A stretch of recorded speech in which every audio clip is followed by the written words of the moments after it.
atau kali tinggi, jadi meter pangkat 3. Nah, meter itu adalah dimensi 1. Meter pangkat 2 itu dimensi 2. Meter pangkat 3 itu dimensi 3. Ya, jadi sekarang kalau kita anggap garis dimensi 1, makhluk yang hidup di alam satu dimensi itu apa? Titik. Ya, titik bisa hidup, ya, ini sebuah analogi, bisa hidup di sepanjang garis itu. Oke, sekarang kalau dimensi 2, luasan, makhluk yang bisa hidup di dimensi 2 apa? Bayang-bayang. Apa bayang-bayang itu? Bakal ada bayangan. Jadi kalau badan saya disorot lampu di dinding itu, maka ada bayangan di situ, ya. Maka itu adalah makhluk 2 dimensi. Dia bergeraknya sepanjang tembok itu, kanan, kiri, atas, bawah. Tapi nggak bisa lepas dari tembok masuk ke ruangan ini. Karena kenapa? Ruangan ini dimensinya berbeda lagi. Ini dimensi 3. Ruangan, karena ada panjang, ada lebar, ada tebal. Dia cuma panjang sama lebar. Kalau garis cuma ya 1 dimensi. Oke.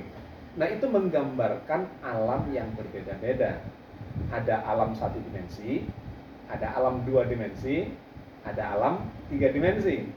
Makhluknya berbeda-beda. Oke, sekarang misalnya bayangan di situ dengan kita, ya. Bayangan makhluk 2 dimensi, kita makhluk 3 dimensi. Apakah alam kita sama? Enggak. Bayangan itu nggak bisa masuk ke alam kita. Kita bisa masuk ke alam dia dengan cara menempelkan misalnya tangan kita. Bagian yang nempel di permukaan tembok itu masuk overlapping dengan bayangan itu. Bayangan akan bisa melihat permukaan tangan saya karena tangan saya nempel di permukaan dinding itu. Tapi dia tidak bisa melihat badan saya karena badan saya nggak nempel di dunianya dia. Ada di ruangan ini. Paham ya? Ini sangat imajinatif ini. Nah, lantas kalau saya kemudian berinteraksi dengan dia, saya bilang, bayangan, seandainya dia makhluk hidup, nih permukaan tanganku ada di duniamu. Terus dia mengejar permukaan tangan saya geser tangan saya sepanjang dinding itu, dikejar, pokoknya nempel aja. Itu masih di dunia dia. Tapi kalau tangan saya tarik ke ruangan ini, dia akan kehilangan saya. Karena nggak overlapping dengan dunia dia. Oke, seandainya bayangan itu manusia, kita ini jin. Oke. Yang ini yang makin menarik ya. Dana sampai deh nih. Ya.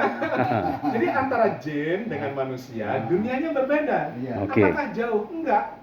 Seperti bayangan dengan ruang kita ini enggak jauh. Dia lepas 1 cm saja atau bahkan 1 mm saja dari permukaan dinding, dia sudah masuk ke ruangan kita. Bezanya? Kenapa? Bedanya? Dia 3 dimensi. Dia nggak bisa masuk ke sini. Dia nggak bisa lepas dari permukaan itu, kecuali saya bantu. Misalnya begini, tangan saya atau badan saya, punggung saya tempelkan di tembok. Bayangan, kamu lihat punggungku. Lihat, karena badan saya nempel di dunia dia.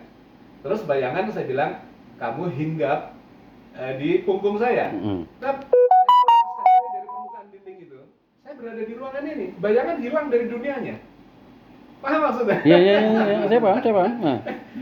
Udah hilang dah. Hilanglah dia dari teman-temannya yang bayangan, mencari mana bayangan si A tadi, kok nggak ada. Karena sudah saya bawa masuk ke sini.